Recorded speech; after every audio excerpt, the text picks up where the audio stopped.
Hi ඉඟුරු වගාවක් කරන්න උදැල්ලෙන් බිම් සකස් කරලා තිබ්බේ.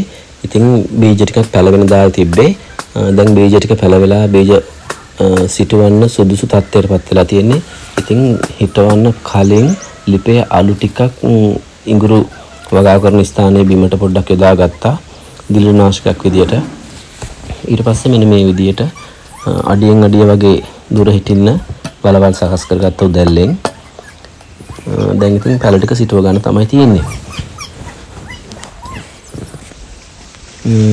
මේක තමයි බීජ පාත්‍ය කරපු මේ බීජ තවන් කරපු තැන. ඉතින් බීජ ටික හොඳට පැලවිලා තියෙනවා මේ බලන්න. හොඳට මුල් ඇවිල්ලා තියෙනවා. ඉඟුරු කිලෝ 5ක් බීජ විදියට මම කඩලා සකස් කරගෙන තිබ්බා. පර්චේස් එකක වගේ ප්‍රමාණයක තමයි පැල සිටවන්න ලෑස්ති කරලා තියෙන්නේ. ඉතින් මේකෙන් ප්‍රධාන වශයෙන් මම බලාපොරොත්තු වෙන්නේ පර්චේස් එකකින් කොච්චරක් ආදායමක් ගන්න පුළුවන්ද? ඒ කියන්නේ පර්චේස් එකකින් කොච්චර ඉඟුරු කිලෝ ප්‍රමාණයක් ගලවන්න පුළුවන්ද සහ එකකින් ආදායම කීයක් ගන්න පුළුවන්ද කියලා පොඩි සමීක්ෂණයක් වගේ කරන්න තමයි මේ උත්සාහ කරන්නේ. ඉතින් මෙන්න මේ වගේ පාත්තියෙන් පැල ටික ගලව ගන්නවා. පැල හොඳට හැදිලා තියෙන මේ පාත්තියේ බීජ සිටවන විදිහේ වීඩියෝ එකකුත් මම ඔයාලට පෙන්වනවා. ඔයාලට මතක ඇති. ඉතින් මාසයක්වත් නැහැ. සති 3ක් වගේ නෝ මෙහෙම පැල ටික බාල්දියකට දාගෙන දැන් සිටුව ගන්න තමයි තියෙන්නේ. ඉතින් මේ වගේ සකස් කරගත්ත වලවල් වලට ඉඟුරු පැලේ දාගෙන ගිහිල්ලා පැල ටික සිටුවන්න තමයි අදහස් කරන්නේ.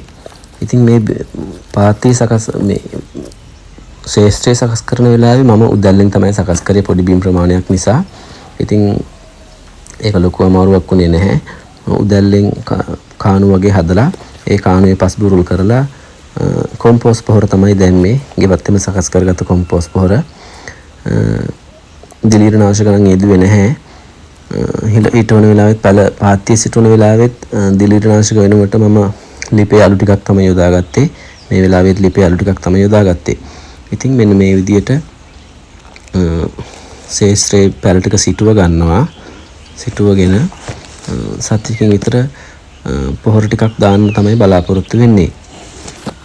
ඉතින් ගොඩක් කට්ටිය කියනවා මේ පර්චේස් එකකින් ලක්ෂයක් හොයන්න පුළුවන් කියලා. ඉතින් බලමු. ඒ හැමෝටම උත්තරයක් දෙන්න තමයි මම මේ කරලා බලන්නේ. පුළුවන්ද කියලා ලක්ෂයක් හොයන්න. ශේෂ්ත්‍රයේ ඉඟුරු බීජ කැබලි 200ක් පමණ සකස් කරගත්තා මම. ඉතින් ඒ වල බීජ 200ට සරිලන විදියට වලවල් 200ක් විතර සකස් කරගත්තා. ඉතින් පැල 200කින් කිලෝ කීයක් ගලවන්න පුළුවන්ද? ඒ ගලවන කිලෝ ප්‍රමාණය කොපමණ ආදායමක් උපයන්න පුළුවන්ද කියලා මේකෙන් බලන්නම්. බලලා ඔයාලට ඇත්තම විස්තරේ කියන්නම්. මේ කියන කතා ඇත්තද බොරුද කියලා බලමු අපි. ඉතින් එක දිගටම සම්පූර්ණම වීඩියෝ කරලා ඔයාලට වීඩියෝ එකක් ගේන්න හැදුවොත් එහෙම වීඩියෝ එක ගොඩක් දිග වැඩි වෙනවා. ඒක නිසා මම කොටස් වීඩියෝ කරලා ඔයාලට පොඩි කෑලි දාලා තමයි වීඩියෝ එක හදන්නේ.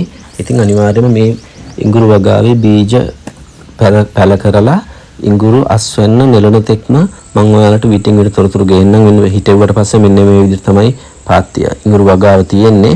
ඉතින් සම්පූර්ණ විස්තරය මම ඔයාලට ගේන්නම්. පේජ් එකත් එක්ක රැඳිලා ඉන්න පොවර දානකොට සහ ජල යොදන වෙලාවටත් වීඩියෝ ගේන්නම්. මගේ පේජ් එකත් එක්ක රැඳිලා ඉන්න ෆලෝ කරගෙන යන්න. සියලුම විස්තර ඔයාලට ඉදිරියේ ගෙනෙන්න බලාපොරොත්තු වෙනවා. එහෙනම් බොහොම ස්තුතියි.